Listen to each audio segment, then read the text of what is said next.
Welcome to the electromagnetic induction demo lab. We're going to be doing several demos, and your job is to observe them and quantify them if possible. So first demo has to do with Faraday's law. So if you think back to what Faraday's law says and what he discovered about inducing an electric voltage, and what two things is it directly proportional to, and then we'll demonstrate that. Okay, so if you'll come and look at the setup, I have a single loop hooked up to this galvanometer, which measures a very tiny current in milliamps.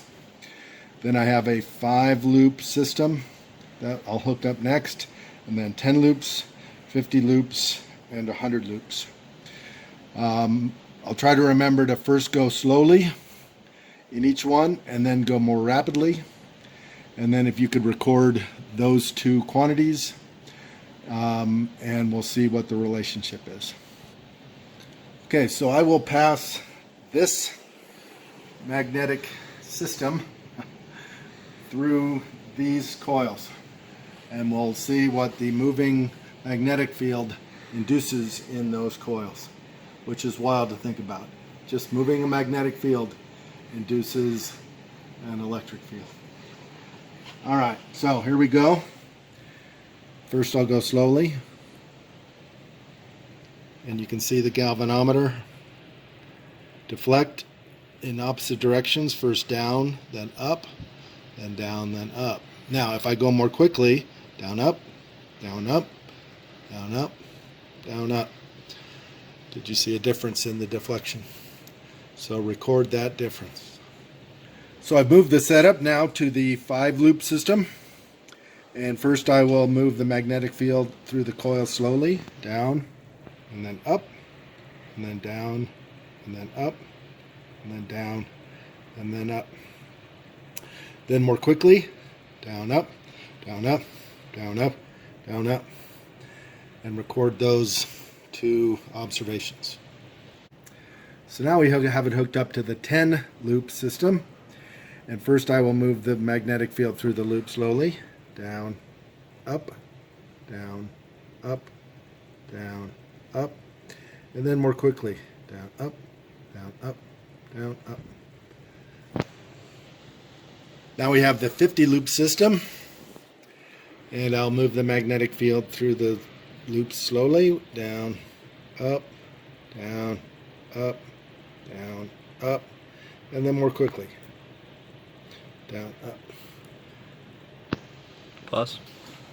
Now we have the 100-loop system, and it's heavy enough to where it's kind of drooping, so I'll try to hold it, and then watch the deflection first slowly, down, up, down, up, down, up, and then more quickly, down, up, down, up, down, up. Now, some of you were a little bit dubious, I'm sure, as to whether the magnetic field strength is stronger inside this loop. So if I show you, I'm moving it relative to the loop, but on the outside, you see it moves somewhat. But then when I go to the inside of the loop, holy smoly. Okay. All right, so this next system, you may remember this demo. I have two metallic cylinders. One is just a piece of metal. I think it's aluminum, doesn't really matter. The other is a magnet, very strong magnet. You see, it sticks to iron. I'm going to drop both of them through this tube, which is also metallic, aluminum tube, and they will behave drastically differently.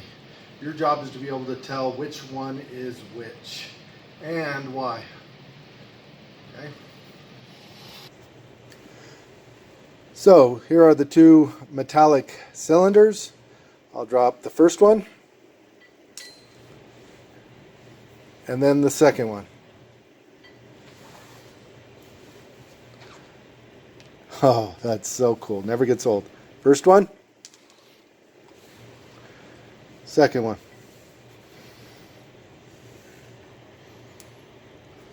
Now, just so that you know this is not camera trickery, here's the first one as it drops, and it drops quickly due to gravity. The second one, as it falls slowly because of the interaction of the magnetic field of the moving magnet. And what do moving magnets induce? And then what do those induce? And that's why you get that force that upholds the magnet. Pause. Now, if we back up a little bit to the Faraday law section, when I move this magnet through the coil, it's a little bit harder to do so than it would be if I were just moving it through the air. Now, because of these great guns, I can barely detect that difference. But here you could see the difference. Moving a generator, just moving a generator isn't easy to do. But if I put a load on that generator, just by trying to light that bulb, it is probably 10 plus times more difficult to get it to move. Okay?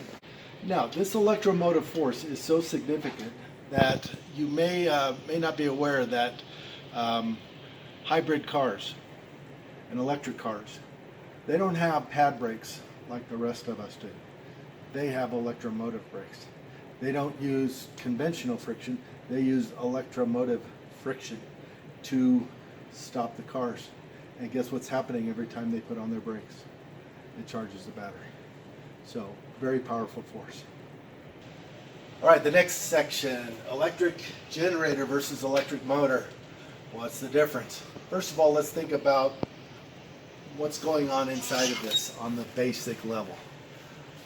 What are the two main parts? There are windings or coils, and there are magnets. And all that has to happen is for them to move relative to one another, and you get induction. Okay, so here I have an electric motor, or is an electric generator. I don't know, let's see. If I hook it up to the galvanometer, you may remember this during the messing with magnets lab section, and then I just move it back and forth, and what's happening? I'm getting induction of electricity from physical work. So work input, electric current output. Oh, but wait, this I bought as an electric motor. So now if I input electric current, what am I going to get as an output? Gee, let's see. Wow, that thing's humming. So I'm getting mechanical output with electrical input. Okay, next section. All right, so this last section has to do with the interaction of this super strong magnet with this old-timey light bulb, which should be called a heat bulb. Okay, and I call it old-timey because you can look at the filaments, and the filament is an old-timey filament. Okay, so the first says to view the interaction of the filaments with the magnetic field when the bulb is not lit. And you can see nothing happens. Now, this toggle switch over here has both AC and DC, direct current, and it lights the bulb. And your job is to view the filament. Don't stare at it too long, although through a lens it won't be too bad. And then watch what happens when I move the magnet close to it. And then if I invert the magnet, I can move it the other way. Okay. Now, what's going to happen? I want you to make a prediction. What's going to happen to that filament with alternating current? Be prepared to have your mind. Okay, here we go. Alternating current. Looks the same to me. Oh yeah? Get a magnet close to it, and what's happening? It's oscillating back and forth 60 times per second, because that's the frequency of American electric current. All right, I can't go any longer. They warned the user, don't do this demo too long because the filament will break, and the bulbs are over $5 a piece, and on our budget that's too expensive. So I haven't viewed it on YouTube yet, but there's a chance that the oscillations of the filament won't be visible on a digital camera.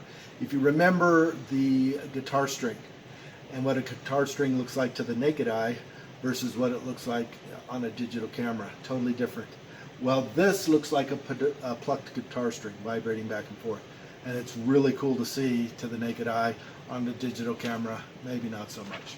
So what I can do is take a still shot and then send that, and you'll get a kind of a feel for what it looks like. Okay, so that's it for the electromagnetic induction. Hopefully you enjoyed it as much as I did. See you next lab.